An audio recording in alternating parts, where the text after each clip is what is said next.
I saw a recommendation on YouTube the other day where it was recommended that you would take your adhesives or your time-sensitive glues, put them in a Ziploc bag, shove it down into a bucket of water to squeeze the air out and then seal up the bag, and that would prolong the life of your adhesives, glues, your epoxies. And that's really not the case. These are time and temperature sensitive products, and removing the air from around the outside of these containers will not prolong the life of the product.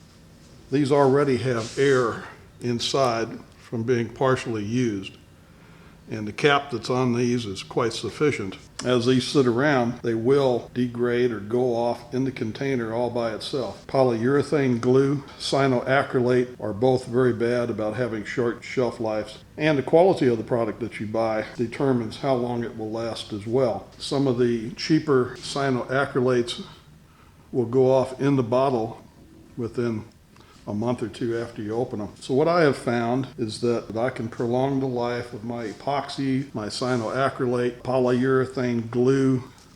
This is plastic steel, plastic aluminum, JB Weld. I can prolong the life of these products by putting them in the freezer. Back when I was shooting 35 millimeter film, black and white or color film, if the expiration date was 10 or 12 months from now, I could put it in the freezer, leave it in there for 5, 6 years, take it out, and I would still have 10 to 12 months of usable life on the product. And that is true for 30-minute, 6-minute epoxy, sanding sealer type epoxy, polyurethane glue, and cyanoacrylate. This glue I bought in January of '02, took it out last year, used quite a bit of it. This cyanoacrylate I bought in December of '02.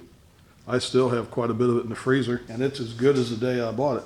Now this, if you want to talk about a pretty good product, this is Tower Hobbies Great Plains Pro CA. This bottle of cyanoacrylate has been open for 9 or 10 months, and it's still very good. This particular product will stay good in the bottle for quite a while. I have a plastic container similar to this in the freezer. That is my area of the freezer, much to my wife's discontent. Sandwich bags aren't much good. They are not necessarily airtight. I find you're better off to use a freezer bag. I'll put the new product in the freezer bag, squeeze out as much air as I can, close it the rest of the way, and put a date when I buy it. Put a date on there and stick it in this container, put the lid on it, and put it in the freezer. When I get ready to use it, I take that packet and I'll set it on the counter and I'll let it come up to room temperature. Also with your cyanoacrylate or polyurethane glue, leave it in the plastic bag and let it come up to room temperature, because this will be sweating and we want the moisture to be on this outside bag and not on the product. And you certainly don't want to open one of these until it has come up to room temperature. Once it's up to room temperature, then you're good to go. Take it out of the bag, open the product, and start using it. It used to be that we had Patra paints. Patra paints were a catalyzed epoxy paint, and once the paint was mixed, you had to use it within a few hours or certainly within that day. And I could take mixed batches of paint, put them in one of those small film canisters, and put it in the freezer, and it would be good weeks later. So anyway, I hope that's a handy hint. It's worked well for me. I used to work overseas, and the availability of a lot of these products was very limited. I'd come home on vacation and buy batches of it, and the first thing I did was put it in the freezer when I got back to my work location. Little trick with epoxy, when these have been sitting on the shelf for a while, sometimes you'll find that one will get a little bit crystallized and it won't pour anymore.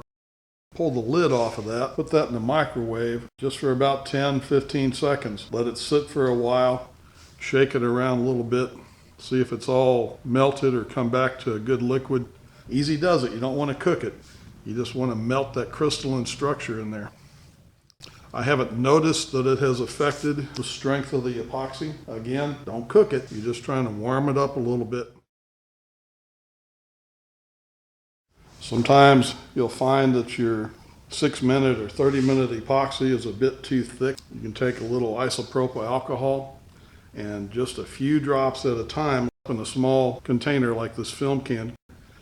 Put the epoxy in there, mix it, add a few drops of alcohol, stir it real well. If you make it too thin, it won't go off. And if you push your luck on making it thin, sometimes it'll get rubbery. Just a few drops of isopropyl alcohol can thin this up quite a bit and make it a lot easier to use for some applications.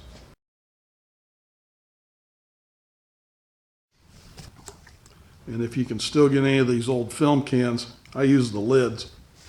I'll put a little bit of epoxy in there. I'll stir it up with a matchstick.